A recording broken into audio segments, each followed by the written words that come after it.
Hey, I hope you're all having a good week. This is one of my very favorite parts of the week because now it's time for Awkwardly Awesome Podcast, and it starts pretty soon when I find what we're starting it with. Okay, it starts right now. Now. I say now pretty clearly now.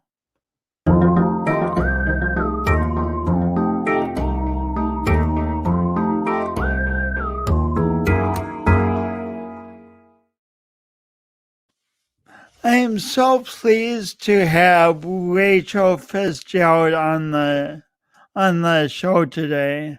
Let me tell you a little about Rachel. Rachel is a highly sensitive person. Early in her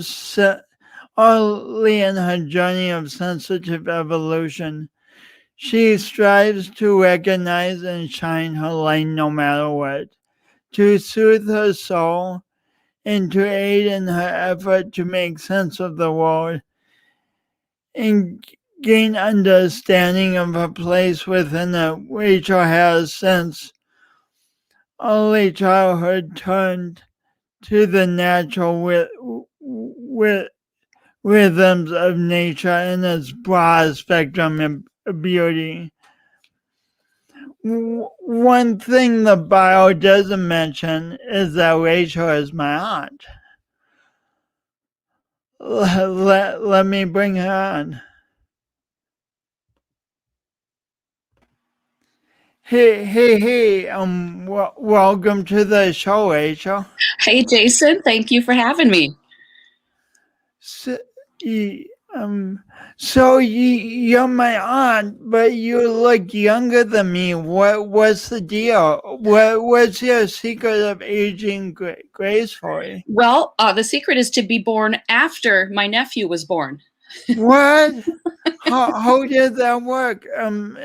This sounds like like a Mississippi's story or something. No, nothing against Mrs. How does it work? What? Well, I'll tell you. My father met a lovely woman, and they fell in love, and they married, and they had 4 beautiful children. Including my mom? Yes, one of those being your mother. Yeah. So yes, they had 4 lovely children. Sadly, his wife passed early. He carried forward and met another lovely woman, and they too fell in love and married and had. And that would be your mom and my grandma, right? Yes, exactly. I'm getting this family tree. You're really good at this. So I guess I guess he said, well, let's do this again. So they had 4 more children. Which is lucky for you. Very lucky. Otherwise I wouldn't be here. And I happen to be the youngest of all of these wonderful children.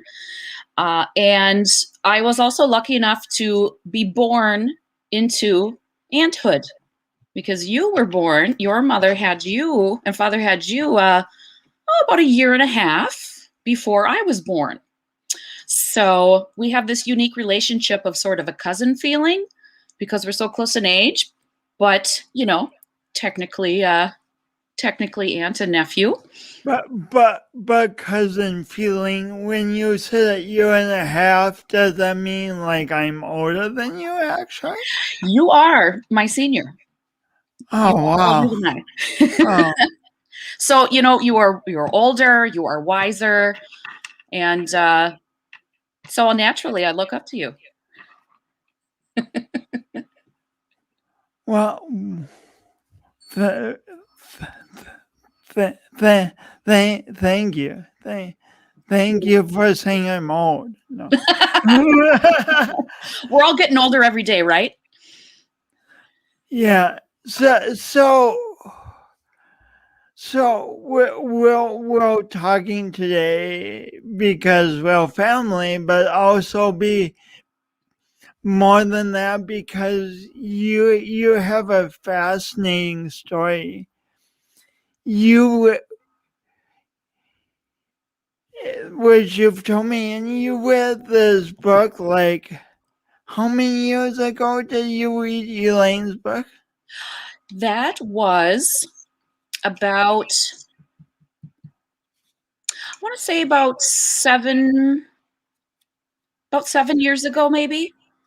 And did Elaine Ann's book, did it have any impact on you? Or did you kind of just read it and go, this is nice, and chuck it over your shoulder? A dramatic impact. quite So, quite dramatic.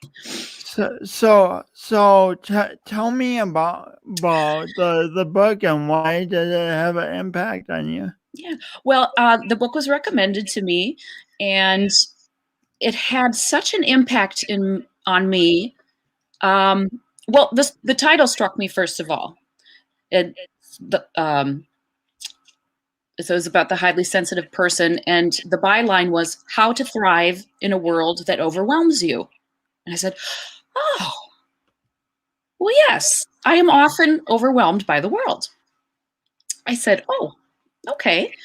And so I started reading, and as I read, so many things that she was saying and describing resonated with me. Just ringing bells, hitting chords, all those great things. And I think I used the phrase, suddenly I made sense to myself. Hmm. Suddenly I made sense to myself. Quite quite a great experience. And as I read through this book, many things that sort of were left unsure or wondering kind of had more background, more context, more meaning. It just kind of connected on all these levels. And the experiences just kind of kept going back and back and back. So it was though, as I said, I made sense to myself. And within it, there was all of these examples and stories of other people and, exercises, and so many helpful bits along the way about taking breaks, even if it's like 10 times on one page, just take time to process things and really understand. It was an amazing beginning.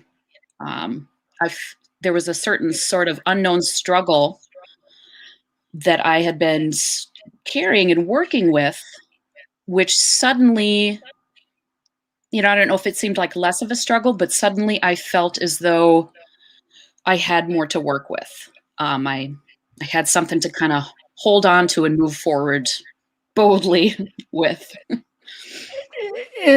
When you were in high school, you had no idea at all of the existence of you hadn't even heard the term, had you? A highly sensitive person? I had not. I'd heard the term sensitive, being referred to as sensitive, which sadly, whether it was intended, most likely was simply received, kind of had a connotation to it of implying weakness, which, like I said, it could have been not necessarily intention, but maybe what I was hearing. But I didn't realize it was a thing. I just figured if there were things I was struggling with that I just needed to just learn how to deal with them, learn how to deal with it. Speaking of high school struggles, and I think everyone who listens to this will be able to fill in the blanks with some high school struggles. And if you can listen, wow, yeah, wow, that's amazing. That's really lucky. But but tell the you had a story about going on a band trip. Yes. So this takes place in high school. Don't recall what particular year, somewhere in the middle, let's say. And in high school, I was involved in band, concert band, and marching band, and pep band. I played the snare drum mostly, dabbled in other things, you know, and it was something I enjoyed, and I guess I have really good rhythm. But one of the, as I said, one of the venues was pep band. So we would play for football games, basketball games, various games and matches. We're the band. So this particular game was a basketball game, and it was an away game. So it wasn't too terribly far, but we traveled there together. And so we played, and at some point we were done doing our playing, and we're just kind of left to enjoy the game and, pass the time until the game was finished. And then we all gathered and traveled back home together on the bus. So relaxing, right? Enjoying the game, just delightful, hanging out with friends, high school kid's dream. Right? Perhaps some. For me, I found the whole experience quite overwhelming. At some point, I found myself just kind of, you've got a game going on. There's whistles and there's sneakers screeching and there's plays being shouted and coaches hollering out things and referee calling and the roar of the crowd and 100 different little conversations going on. All in a place that I'm unfamiliar with because it's an away game. It's not my home turf. All kinds of, people of all ages, a lot of other high schoolers of various ages and various little groups having their little conversations. And of course, no one's looking around to see who is looking at them or anything like that. Oh no, comparison is not a big deal no. in high school at all. So I found myself looking around and I'm just feeling overwhelmed. I'm feeling tired. I have a headache. My chest is tight. I'm anxious. I'm unsettled. I can't get comfortable. And I'm looking around. And you can get comfortable. I just can't get comfortable. And I'm looking around and wondering, well, everybody's having such a great time, it seems. I said, why is this so hard for me? And I tried different things. I tried to sit with friends. And then I tried to move to another area. And then I tried to go, back behind the bleachers, and that worked, that was okay for a bit. And then it's still loud back then. It's still loud. And then I started kind of sort of wandering down some halls that were still available and not blocked off. And I made it, but it was a difficult experience. And sadly, I did say to myself, what's wrong with me? What's wrong with me? Why am I having such a hard time just simply getting through this experience? I didn't know what to do. And, good credit to me. I tried some things and, I felt like I had no exit. I simply had to endure and wait until the time came that we all came back together and got on this bus and went back to the school where then I could go home. At that time when you asked yourself, what's wrong with me? What explanation do you make up for yourself? Try harder. Try harder. Just... Which is probably the most stressful thing to tell someone in your shoes in that situation. Yeah, try harder. That's that's kind of what it was. Just keep at it. Keep at it. Just keep at it. So it and obviously I survived. And it wasn't too terribly traumatic, but it was very stressful and confusing and frustrating, and I mean, not exactly a great confidence booster. As people are listening to Rachel tell this story, does it sound like any stories from your own life? I mean, some of us, like me, I'm highly sensitive too. So I kind of get a knot in my stomach as you you tell that story, but then other people will be like, it's a basketball game. That sounds exciting. I would have been on cloud nine. So there's just such a wide variation in how us humans experience life. So now fast forward to you to the story of you just hanging out with your husband in the apartment and there's some music playing. Yes, we're hanging Sounds out. so innocent, nothing music. Yeah, just listening to, a favorite radio station, great tunes on. That's, it's music I love in my own home where I'm comfortable with my husband, who I love, and we have great times together. And something we do regularly. Yet I'm finding myself having trouble being in the moment. Like how many years ago would this story be? This story would be, I would say, it was after I had read Elaine Aron's book. So I had some awareness of things. I would say this was probably 6 years ago. And so yeah, perfectly lovely late afternoon, early evening, comfortable in my own home. And I just am finding myself feeling irritable and unable to concentrate and focus on being in the moment. I'm having trouble focusing on the current conversation. I'm having trouble understanding it, having trouble participating in it. The music is too much. I also, even though you like the music, I love the music. It's wonderful. Great local station. All kinds of great music. I also am hearing, noises of traffic and that in conversations and things happening on the busy street outside.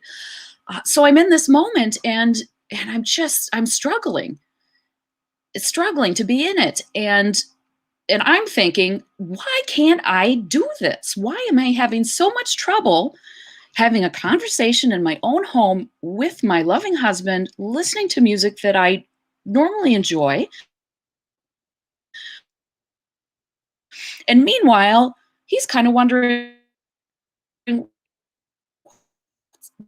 what's going on, And so too much happening.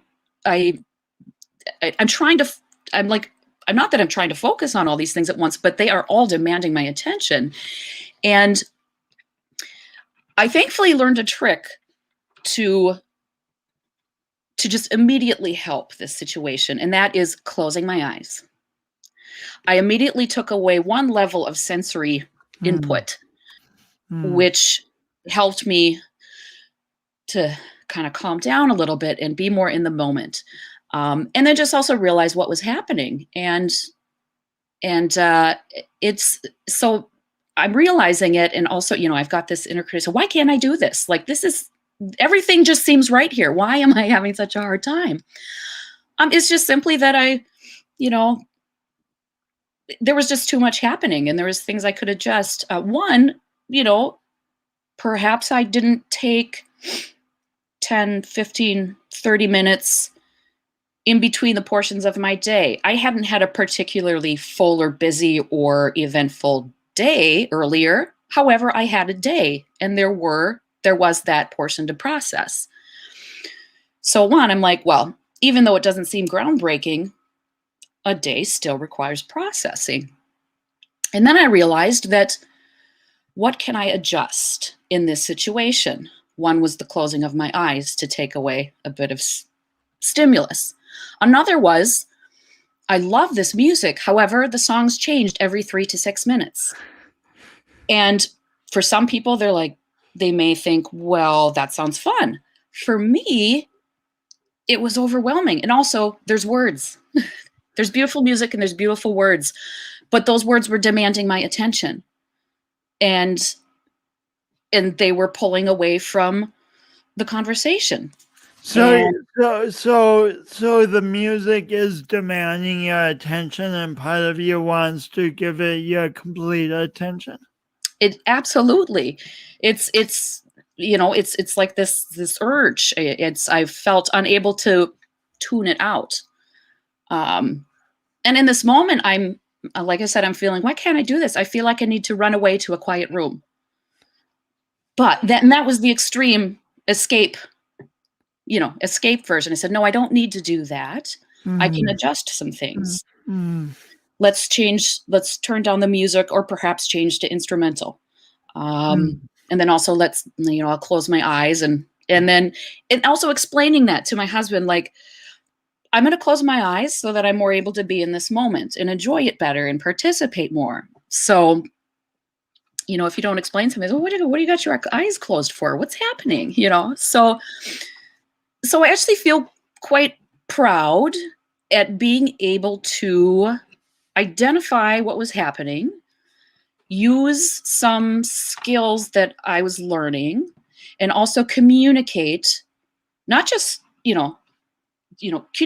communicate what was happening and what I was needing in that moment to both my husband and myself. Most importantly, it has to start with me, because if I don't know what I need, I'm just like a fussy baby or an overtired toddler who just, all they're doing is kicking and screaming because they don't know what to say. So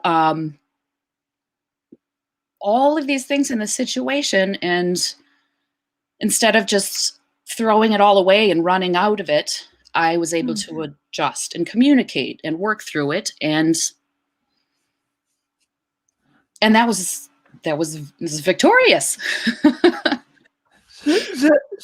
So many of our gains in life are just like you described, being able to notice ourselves and just characters and what we need and what we want, and our challenges and our strength, and being able to adjust instead of, like you say, it would have been a really frustrating evening if you had just said to your lovely husband, "Hey, I don't want to talk. We'll talk about this tomorrow morning. Bye."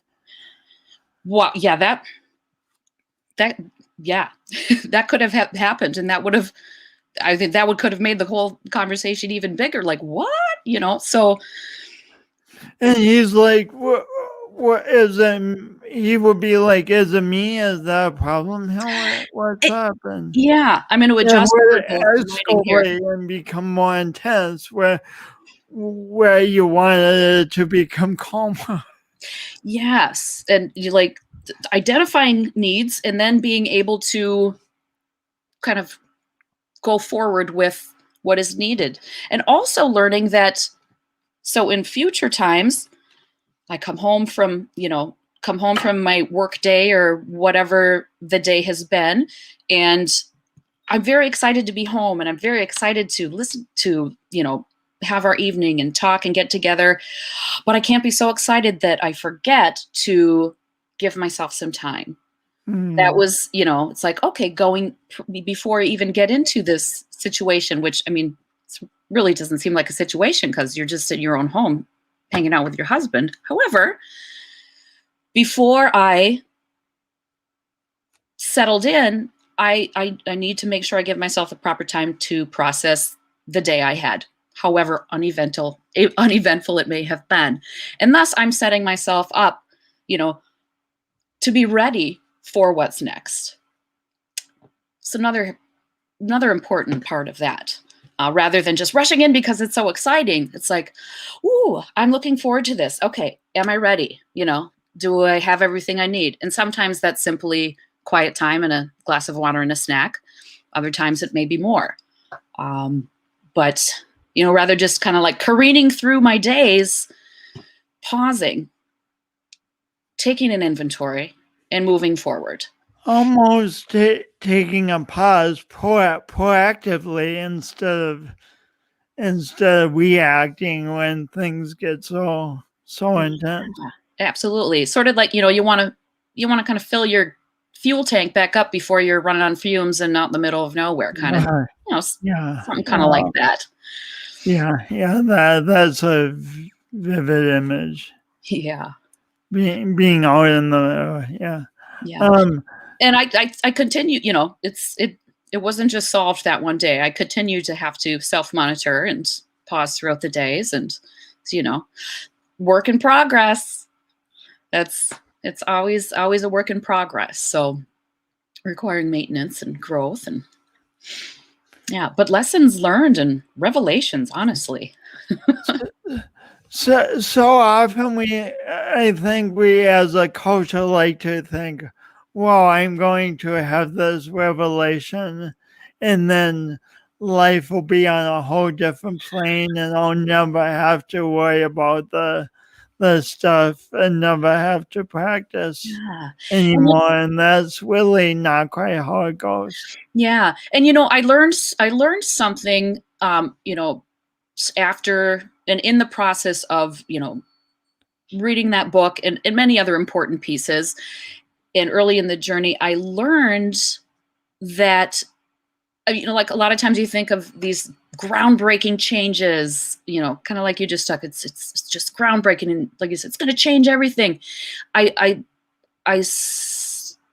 kind of found this slow, this kind of steady progress, this kind of steady growth, nothing earth shattering, nothing too terribly groundbreaking, but slow, steady progress, which felt real and felt authentic. And, there were, maybe some, 2-step forward, 1-step back, or some, kind of like little bursts of growth. But it was important to me to recognize that a lot of the important changes we go through happen over time through steady work and just moving forward. And I've not lost sight of that. It's something I didn't quite realize until that point.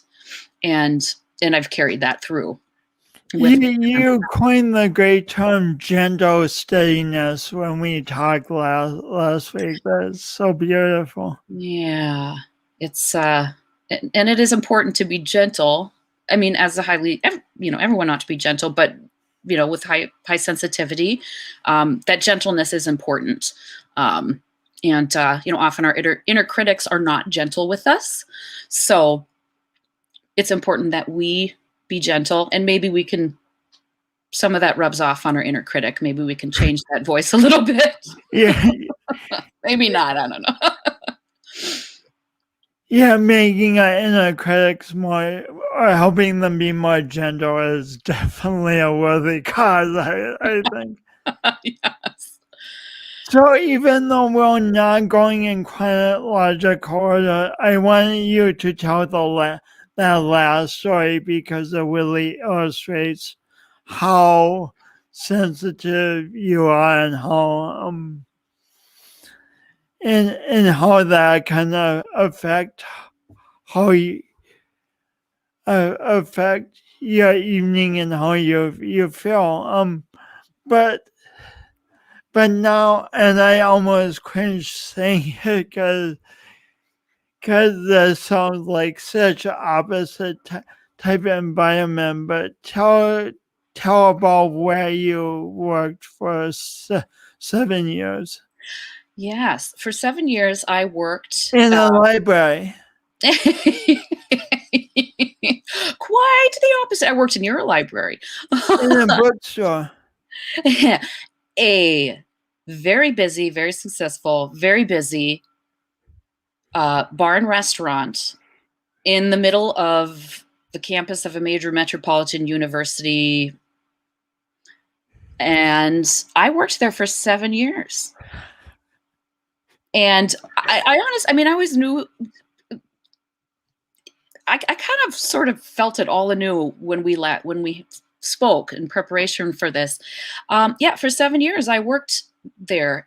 Previous to that, I'd worked in some other restaurants, but this, you know, I'd moved to campus and was going to school and needed a job. So hey, I know how to waitress. Extremely busy. Lunch, supper, happy hour, late night, big special events, sports games that thousands and thousands and thousands of people came to. Constantly busy, constantly busy. Well, then with some crashing downtimes in between. Oof, boy, in retrospect, not a healthy choice. But yeah, I just, and I was good at it. I enjoyed the regimented process of it. I mean, I enjoyed doing a good job. I made great tips, and the schedule was flexible, and there was always something exciting happening, and it just kept going and kept going. And I mean, I met a lot of amazing people. I had a lot of wonderful experiences, but I kept on this route of intensity. And when you're a waitress, you're out there, you're the face of everything. You're responsible for the food taking too long. You just take the brunt of it. And let's all respect those folks. Let's take a moment for them. But it's and I guess kind of being a people pleaser, I was constantly able to please people, anticipate their needs, bring them what they needed, and entertain and serve, and I did that for 7 years, and I went through some ups and downs, and it eventually just kind of broke me. I just kind of crashed. I just couldn't do it anymore. And you asked me, you said, wow, how, and this is loud music, all kinds of people. I mean, this was like the high school basketball game. And then just like times 100. It was. I mean, sometimes it was like standing room only, like you were elbowing your way through, right? Yes, elbowing the way through, remembering totals, acknowledging someone who's wondering where such and such a thing is, and then time pressures, and so and like overstimulus, like hello. But you asked me, you said, wow, how did you do that for so long? And an image came in my mind of I think from the movie True Grit, where he's got somewhere to go and he's pushing that horse. And I said, how does the horse go and go and go until it drops? Because the person drove it to do that. And I didn't really think about it that way. And that it was pretty impactful. And I for some reason, somehow thought that I had no other option. That was just what I had to do. I guess it just didn't occur to me that there was another option, or maybe making a change was scary, and this stressful, familiar thing somehow seemed safer than some potentially less stressful new thing. Oofta. Oofta.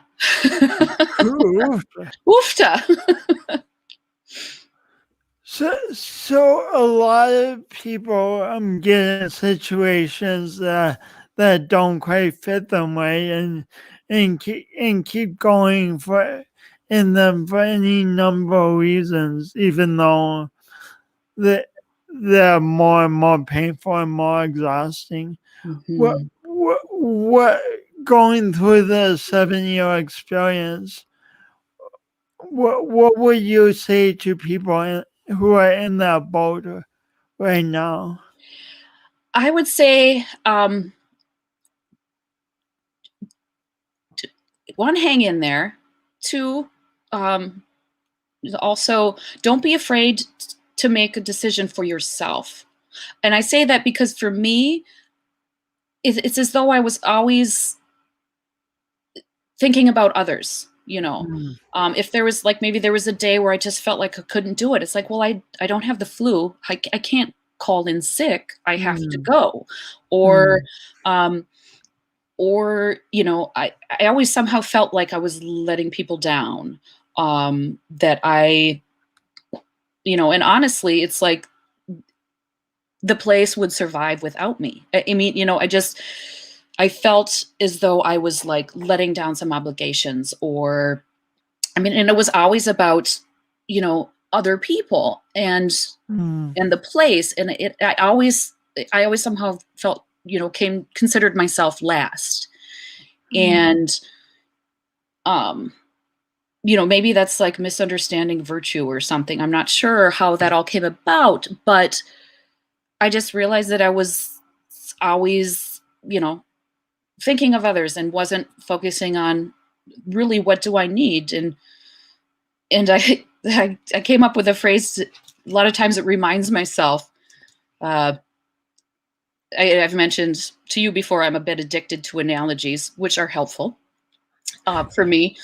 But one is, you know, on an airplane, they tell you secure your own mm, oxygen mask before you assist others with theirs. Because if you don't have yours secure, you just can't be there to help the others. So, and that's, mm, you know, a lot of different ways to say that. Look out for number one, this or that, in whatever way makes sense to you. But I need to take care of me before I can shine my light, before I can be there for anyone else. And so just to, you know, and don't be afraid to ask for help. Just even if you just go to someone who you think will understand and just say, I need help. Um, or I am overwhelmed and I don't know what to do. I mean, just simplest terms. You do not have to prepare a presentation. You do not have to do it without tears. Like you just, it's just if you need help, just say it or communicate it however you can to someone who you think can help you. And even whether it's a small decision or a big change, um, don't be afraid to ask for help and just really, and sometimes you need help to find out what you need.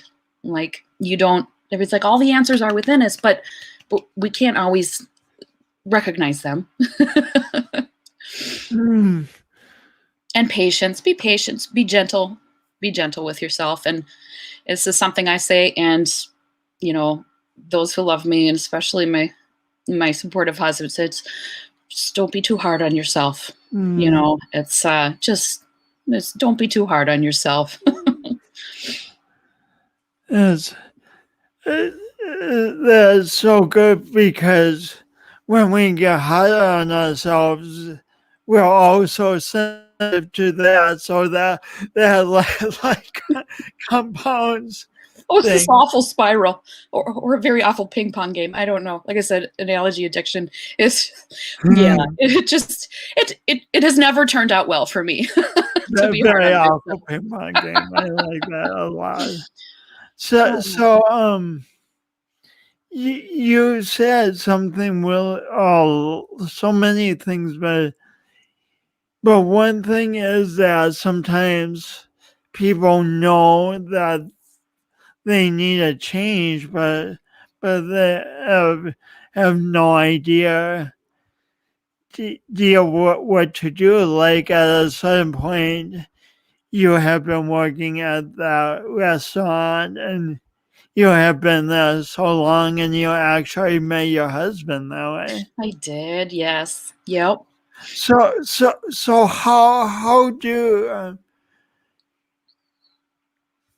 people go from that point where they're in this environment and this is just my my life to making a change? Well, I think there's a lot of different routes to get there. The particular one I took there was not the preferred one. It was just I burnt out and I just kind of crashed and just.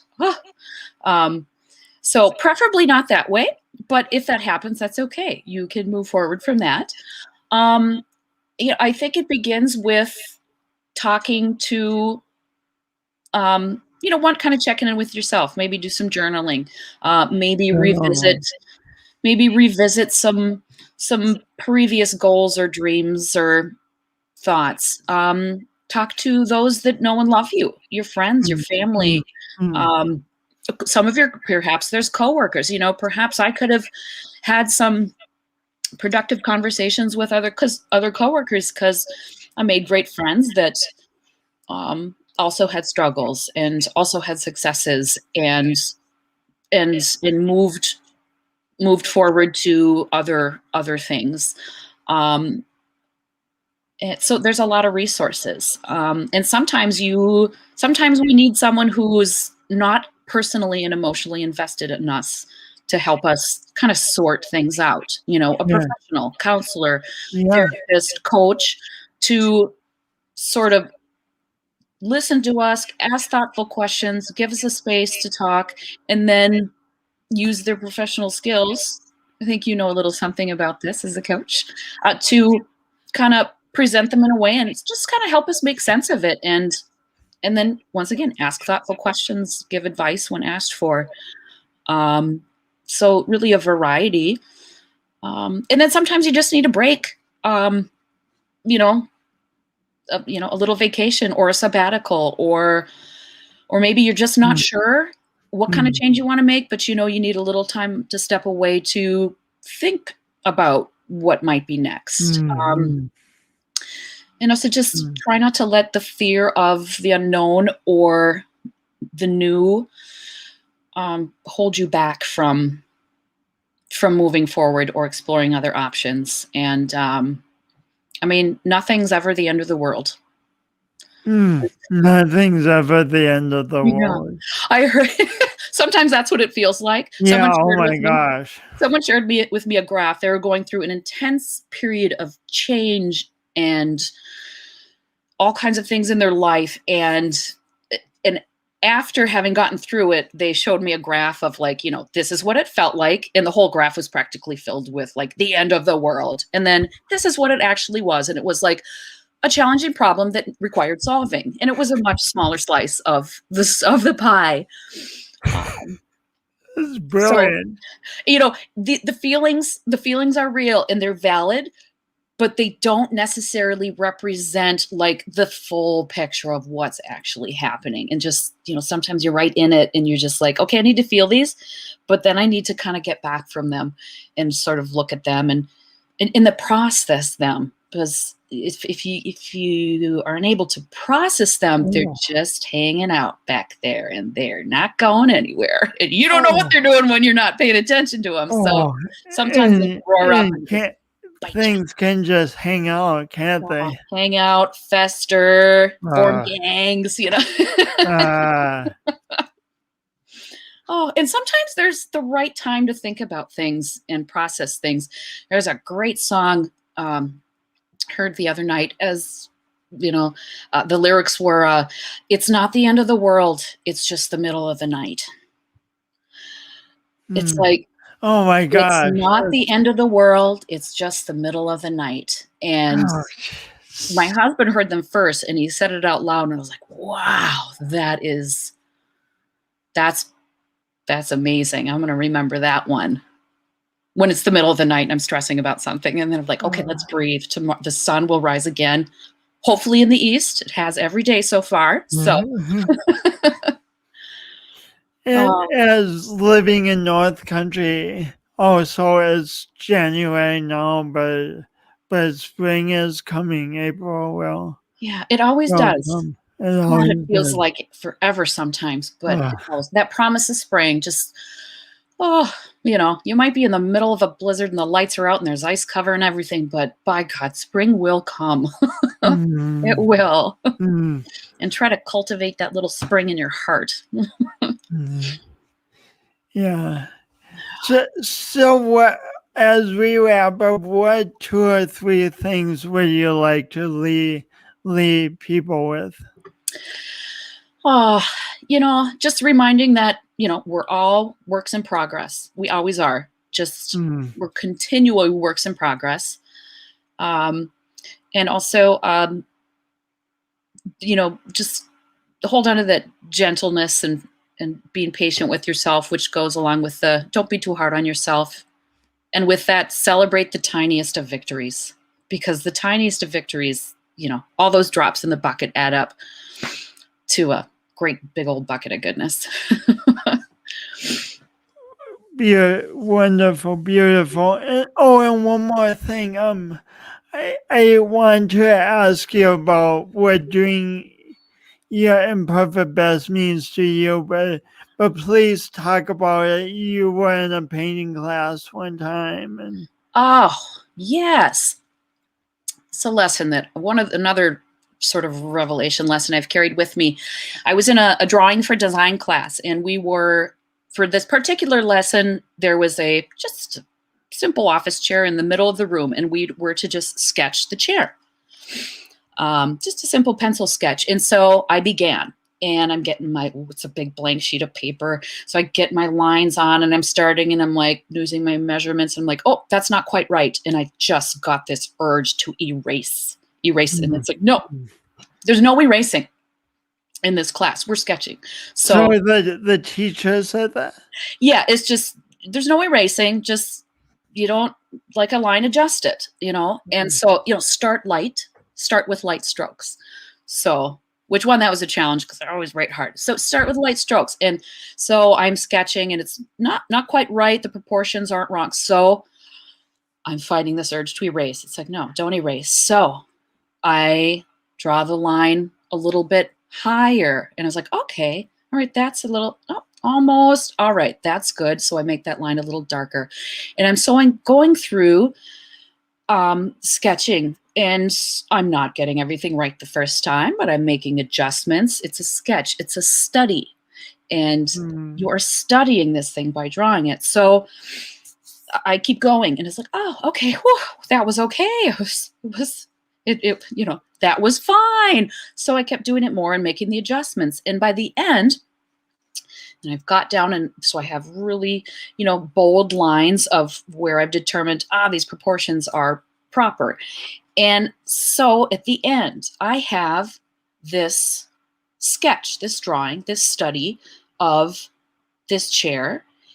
And within it is the entire record of my learning process, my discovery process. I fought the urge to just crumple it up and throw it away. I fought the urge to erase it. Also, that wasn't in the guidelines. And I'm a rule follower, so I followed those rules. But so I have saved this, and I come across it from time to time, and I think of it so often and mention it because it's such a valuable lesson to, it's all a learning process. And within this finished product with the bold lines of the image that I wanted to convey are all of the lighter lines of where I started, where I'd been, from what I adjusted from. And that is the beautiful work in progress. It just, how boring would it have been if I'd have just thrown all that away? So it's just so important that we don't throw ourselves away. All of these things. Yeah. Oh God, one line is like, oh, what was I thinking? There's no way that was the proper, size of the wheel on the chair. But it's a process of learning and discovery. And so we need to honor all of those other lines that we draw as we study. Don't throw them away. They're all part of the rich, complete picture. That's the first time I realized masterpieces don't just happen. There's studies and sketches and so much that comes before. So don't throw yourself away. All those little lines are part of us, and they're just beautiful. And they tell a story. They're our history of where we've come, how far we've come. Well, I'm so glad I remembered to ask about that. I am too.